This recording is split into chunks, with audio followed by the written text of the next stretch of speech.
I'm told he's in a hotel. So where I'm are in you? a hotel in Michigan, Ann Arbor, Michigan. I'm here with my daughter. We're picking up her stuff. She just graduated. Summa cum laude, I might add. Yeah, let's So hear it. we're Very picking up her stuff. She's a chip off the old block. You should be And so. let me say this first. Joy, I love the hair. Absolutely. Thank love the hair. you. I meant to tell you that last time I was on. Really, really looks good on you. It looks fantastic. So I was going to give you credit for that art behind you, but it's just, a Hilton. So I don't get it. Right. All right. So let's talk about the NBA's plan to resume. Are there one or two things that are intriguing to you? The two most intriguing things to me is, number one, the reseeding. And Colin, I've been a proponent of this for 10, 12 years. Now that the West has been so much better than the East, I always felt like they should reseed the playoffs or, not go by East and West, just go by the best records. And the talk is that they're considering doing that. That is something that was on the survey when they're asking the executives about. And I just talked to somebody earlier, and he said this is something they're really considering. It doesn't mean it's definitely going to happen, but it is something within discussions. Colin, what that could do is set up a potential Clippers-Lakers final, not conference final, but final. Now, look, if you look at the standings right now, the Clippers would be on the side with Milwaukee. So they'd have to go through the Bucks to get to the Lakers. But this could really be great. And look, if they start in late July, they're going to be competing with the NFL. So you're going to need as much sizzle and pizzazz as you can get to compete with football. So I think reseeding it would do it. The second thing is the play-in tournament. And a lot of the thinking behind that is that you give superstars or household names like Zion and a Damian Lillard, maybe even a Bradley Beal, the chance to get in the playoffs. And if you can get Zion in the playoffs, then that, creates even more buzz again as you have to compete with the NFL. By the way, when you talk to individual players, where are they at on returning?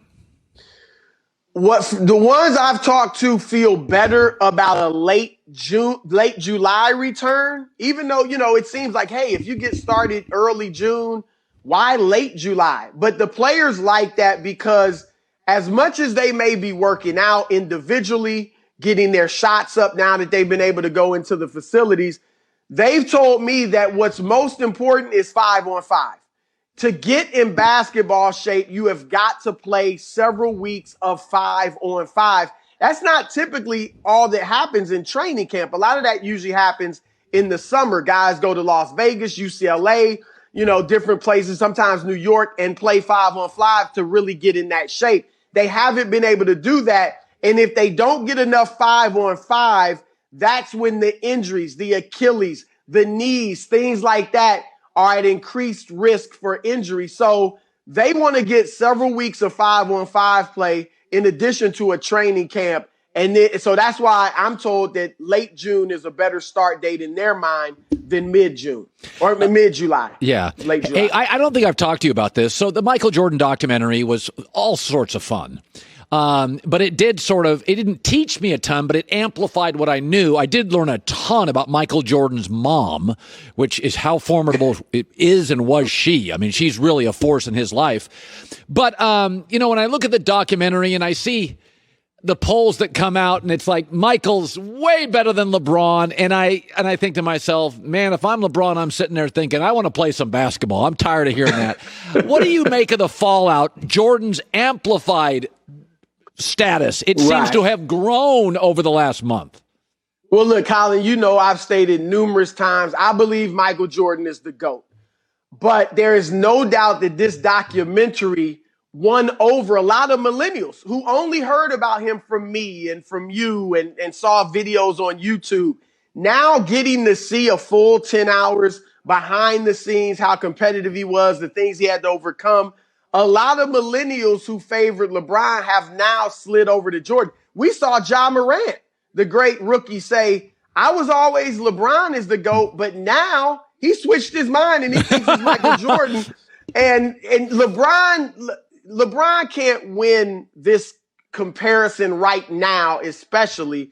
And I think he should focus on just beating Kawhi, beating Giannis, and competing with the players now. If he focuses on that and wins, then maybe you stand a chance in the GOAT conversation with Jordan. But right now, there's too much focus on Michael. We saw that poll in ESPN where 70 some odd % of people said Jordan was a GOAT. Colin, here's how biased things are right now against LeBron. The people voted that they would rather that Jordan is the better passer, and that Jordan, they would trust him to pass them the ball more, that Jordan has had more of an impact off the court. Those are three things clearly in LeBron's favor. And yet those went against him. So it shows you right now, everybody is just so caught up in Michael Jordan.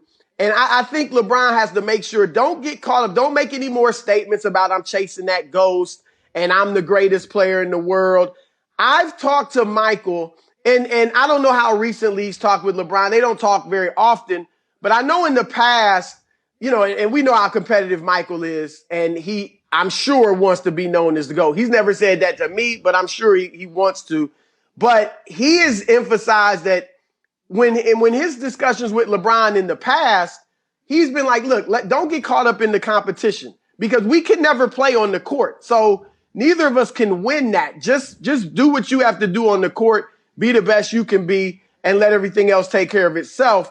And I think that's the approach LeBron should take. Don't get caught up in this comparison because right now, especially, you can't win. Yeah. By the way, so your daughter, a magna cum laude at Michigan. Now, what is her major? What is she going to do in life? What does she want to do?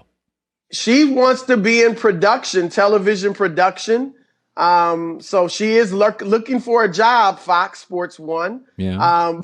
But she's interested in that. And my other daughter, her twin, is in psychology. Also summa cum laude from Penn, University of Pennsylvania. Lord. Those are good. Yeah, they make a brother look good. I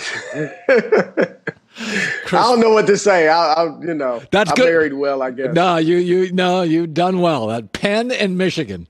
Yeah, that's pretty good. Yeah. Great seeing you, my man. And you and Rob Parker on Fox Sports Radio's Odd Couple on radio is just outrageously funny. Thank you. Broussard having to constantly steer Parker back into the middle of the road and off the weeds. Good seeing you, buddy. Hi, everybody. Thanks for watching. Subscribe here to get the latest from the show. Also, be sure to check out more of the best clips from The Herd or go watch a few segments from other shows on FS1.